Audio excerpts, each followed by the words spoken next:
Do'st, u ta'sir o'tkazuvchidir. Do'stlarni tanlashda ehtiyot bo'l. Yaxshilik yo'lida seni qo'llaydigan do'stlarni tanla. Bekorchilardan uzoq bo'l, janjalkashlardan uzoq bo'l, orqaga tortuvchilardan uzoq bo'l, tavhid, sunnat va yaxshilik yo'lida to'sqinlik qiluvchilardan uzoq bo'l. Yaxshi insonlarni lozim tut.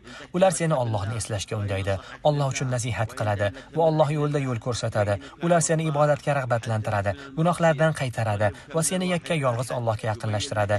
Ular senga shirkning mohiyatini tushuntiradi, bid'atlarni bayon qiladi, xatolarni ko'rsatadi. Senga zarar yetkazadigan narsalar, aqida bid'atlari bo'lsin yoki ibodatdagi bid'atlar bo'lsin, barchasini tushuntirib beradi. Bu bid'atlar, ya'ni odamlarning firqalanishi va parchalanishi ko'payib ketdi.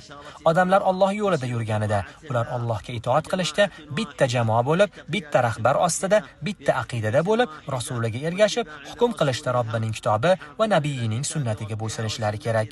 Ammo endi unga odamlarni bo'lib, firqalarga bo'luvchi narsalar kirsa, u bir jamoa bo'lish o'rniga qalbni buzadi va ko'plab jamoatlarga bo'linib ketadi. Bilmaysizmi? Biz ahli sunna val jamoamiz. Ahli sunna va jamoatlar emas, bid'atchilar, hizbchilar, firqalar va adashganlar emasmiz.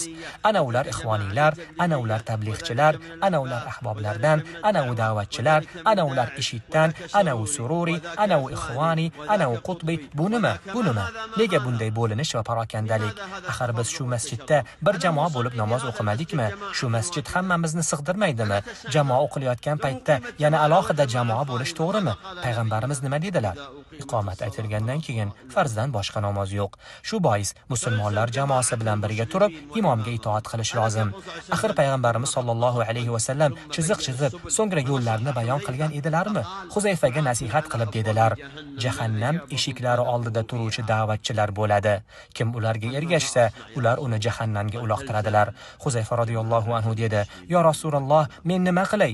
Rasululloh sollallohu alayhi va sallam dedilar: "Musulmonlar jamoasini va ularning rahbarini lozim tut." Ahamiyat bering, Rasululloh jamoatlar demadilar, balki musulmonlar jamoasi va ularning rahbari dedilar. Shunda Huzayfa radhiyallohu anhu so'radi: "Agar jamoa ham, rahbar ham bo'lmasa-chi?"